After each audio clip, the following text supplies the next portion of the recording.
going on, Knicks fans? My name is Vigo Sports Talk, host of Vigo Talks Knicks.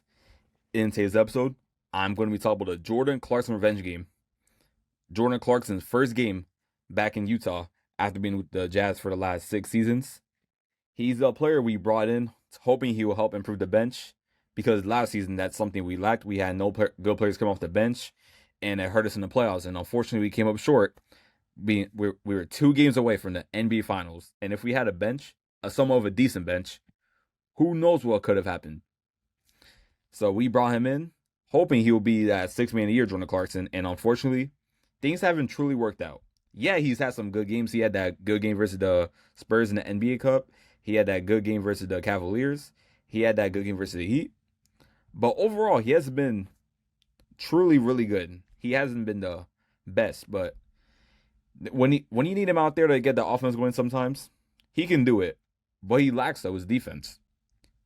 Because he plays on defense, and when he's not scoring, there's no point of playing him because you basically have him out there doing cardio, doing nothing.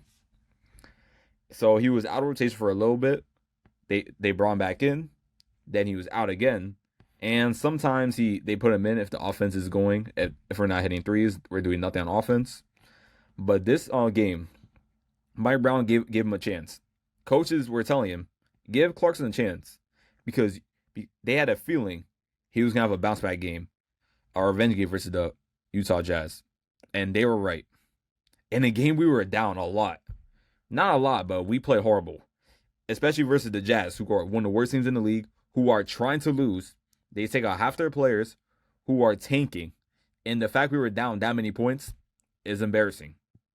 We did come back down. We were down 18, 19 at one point. But we were able to make a comeback with Jalen Brunson, Mitchell Robinson with the offensive rebounds, Cat, Clarkson, and a little bit of Landry Shamet with his defense, and OG Anunoby.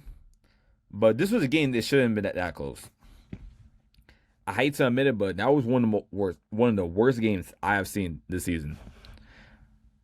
In the first quarter, they were lights out shooting. They missed like 2 threes all in the first quarter. We were letting up open threes. To begin the game, we let up 2 back-to-back open threes. Mike Brown calls a timeout. His pet peeve as a head coach is giving up back-to-back open threes. And I honestly hate that. Especially because Mikal Bridges, you know that's your guy that you're guarding. You're leaving all this open space for a wide open 3, and he did that twice. He got benched during the 4th quarter because Jordan Clarkson was on fire. But if it was for Jordan Clarkson, though, we probably would have lost this game. And I hate to say it, but it's true.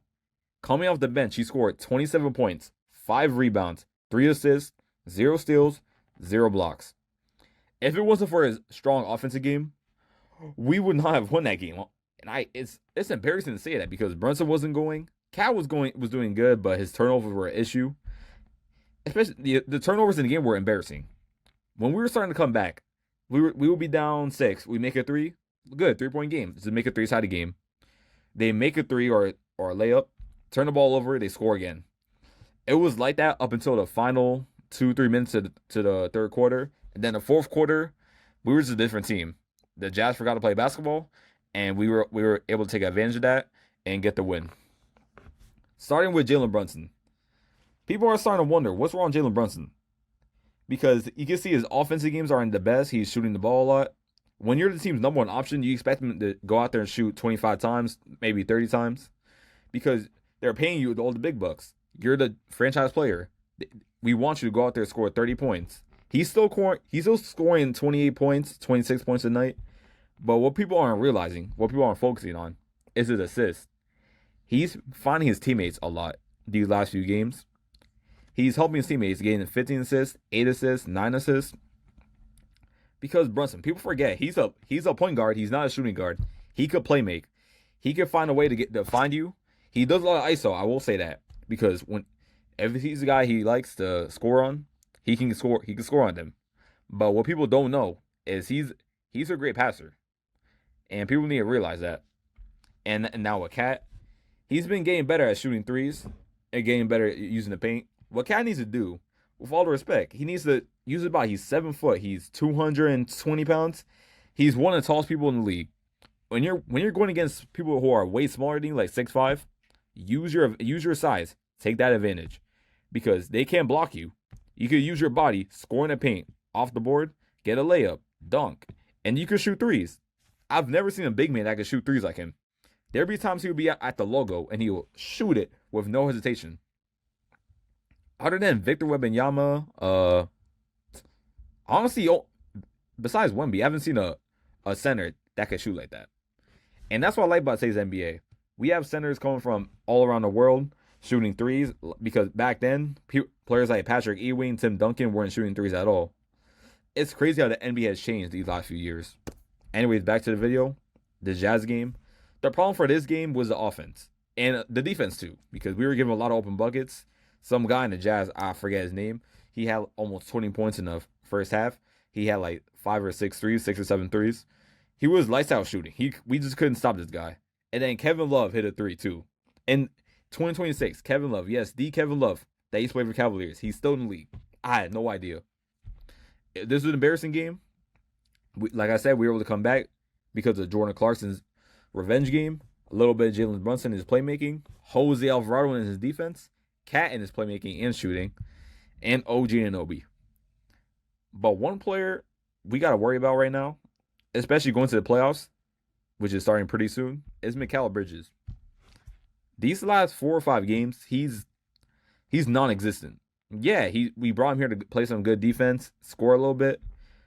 But to start the game, he was giving him back-to-back open threes, like I mentioned a few minutes ago. He wasn't playing the best defense. And he's going out there scoring 5 points a game, averaging 4 the last 5 games. We gave up 5 first-round picks. Yes, 5. Those first-round picks, we could have easily drafted a player, develop him. Who knows? He could have been in the starting lineup. And we would keep Dante. But they seen the vision in Mikal Bridges to reunite with his college teammates. And I respect that. But if you're gonna go out there, score 5 points, and not play defense every night, you're gonna get traded. I hate to say it, you're gonna get traded. Because when we lose and you have a bad game, they're gonna look at you first. They're not gonna look at Brunson. Well, maybe they can look at Brunson. They're not gonna look at Cat, or they could. They're actually gonna look at almost every player. But you especially, because we give up a lot for you. When you give up a lot for a player like him, you're gonna get a lot of attention. And when you have a bad game, they're gonna talk about ESPN. They're gonna bash you. But we need that Mikal Bridges last year in the playoffs versus Celtics. The season before, people were talking about Mikal Bridges. He's like, "Oh my God, he sucks now. What happened to him?" When he played the Celtics, yeah, he didn't score until that fourth quarter, but his defense, back-to-back games, game 1 and game 2, single-handedly got us the win. If it wasn't for his defense, who knows what could have happened? We were the first team in NBA history to come back down 20 points, back-to-back. Yes, in NBA history. I'm surprised that was the first time. But Mikal Bridges, all you need to do is go out there, even if you score like 15 points, because I understand you're on the team with Cat, Brunson, players come off the bench who could easily score 20. OG when he's hot, and Landry Shamet sometimes. Deuce, Clarkson, anybody could score 30 points at any night.